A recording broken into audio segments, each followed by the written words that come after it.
Okay,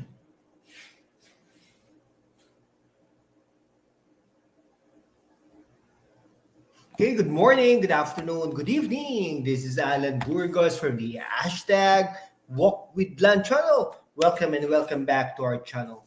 Guys, if you are not yet subscribed to our channel, please do it so now so that you can be a part of this growing family. Officially, we are now 9,458 subscribers. Thank you so much, guys.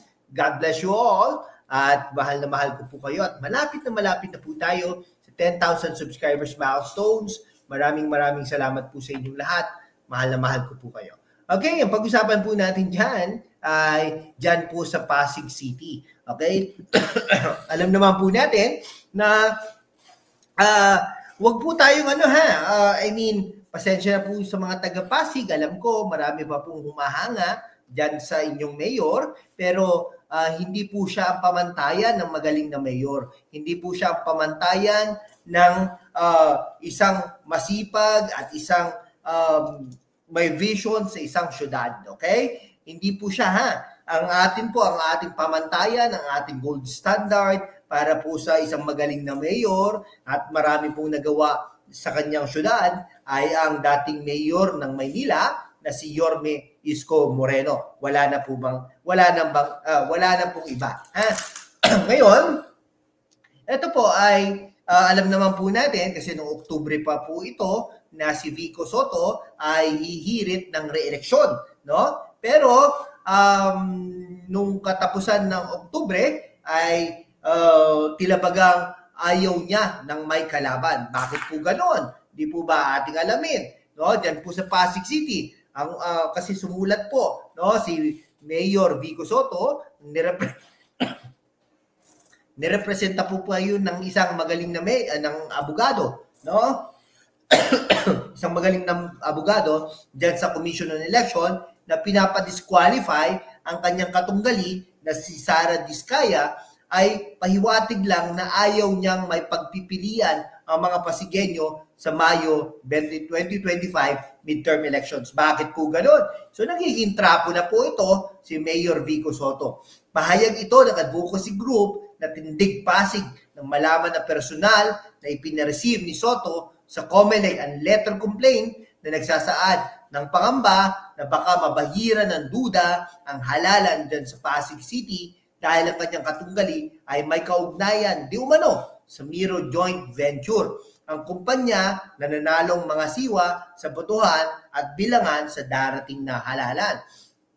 Nako po, kasama ni Mayor Sotto sa COMELEC ang kanyang abogado nang akusahan niya si Diskaya na kilala sa tawag na Ate Sara at talagang naman naglilingkod dyan sa Pasig City kahit hindi po ito opisyal ng gobyerno, private citizen, businesswoman, entrepreneur, at saka naglilingkod sa mga sa taong bayan, no? Tawag nila sa kanya ay si Ate Sara. Ng conflict of interest daw, sabi ni Mayor Vico Sotto, na basihan umano para ma-disqualify bilang katunggali niya sa mayoral contest. Ayon sa co-convenor na advocacy group na si Ram Cruz, ay malinaw na gusto ng alkalde na gawin sa mga Pasigueño ang karapatang pumili kung sino ang gusto nilang mamuno sa City Hall, no? Ngayon, parang talagang takot na takot ito si Mayor Vico Sotto na magkaroon ng katunggali. Ayun naman po sinasabi natin in the past pa, di ba? Ngayon, nagkaroon po siya ng isang malakas na kalaban, no? Pero hindi ko lang po alam kung yung malakas na kalaban na yan ay sapat na upang matalo si Vico Sotto. Kung sakaling makumbinsin niya ang COMELEC na ma-disqualify si Diskaya, ay mananalo siyang walang kalaban na parang pinagkaita ng Pasigueño ng kalayaang pumili ng kanilang mayor, no? Kahit nga ba mahina o malakas, kailangan may kalaban ito si Mayor Vico Sotto upang mabunyag naman ang katotohanan, no? Ito sa Ate Cruz na nagpahayag pa ng pagtataka kung bakit tila'y nag-aalala si Sotto na maaring masilat ang hangad niyang reeleksyon sa susunod na taon. Kaya nga po tayo, no? Kaya po tayo ay tuloy-tuloy lang na nagbubunyag o di kaya naman nagkokomento, talakayan tungkol sa totoong estado ng Pasig City. No? Si Cruz at ang multi-sectoral groups niya na dating masugid na taga-suporta ni Soto ay may panawagan sa alkalde.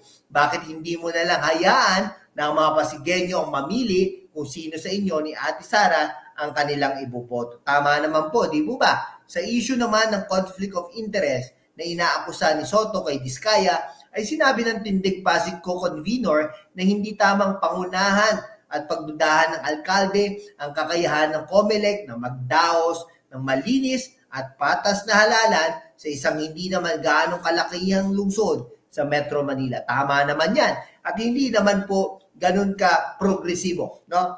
Nauna nang inihayag ng liderato ng COMELEC na umalis na si Miro Joint Venture, ang St. Timothy, na sinasabi ni Soto na may kaugnayan ang kalaban niyang si Diskaya na siyang nagbigay linaw ng anumang akusasyon o pangamba ng alkalde ay misplaced o walang basihan.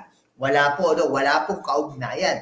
Ang partido ni Diskaya ay tumanggi magbigay ng reaksyon sa reklamo ni Soto maliban sa pagsabi ng kanilang ipinaubayan niya sa COMELEC ang pagsagot sa anumang concern ng alkalde dahil soon naman naka-address ang kanyang sulat. Doon naman naka-address ang kanyang sulat. Di ba? Napaka-professional ni Ate Sara na pag-alaman na matagal na nag-divest ang mga Diskaya ng kanilang mga interes sa St. Timothy at ang naturang kumpanya ay matagal nang kumalas na rin sa Miro bago pa mag-file ng kanyang Certificate of Candidacy si Sara taliwas umano sa bintang ni Soto. Nako po.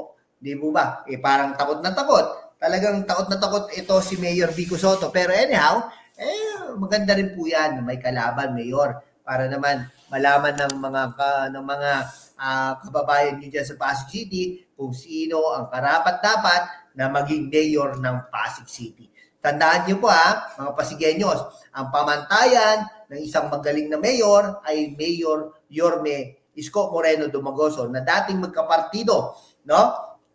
Ngayon, si Vico Soto ay umalis, no? Umalis, nag-resign diyan sa Pasig, nag-resign bilang miyembro ng Aksyon Demokratiko dahil nga naman malalaman talaga kung sino ang mas magaling sa kanila.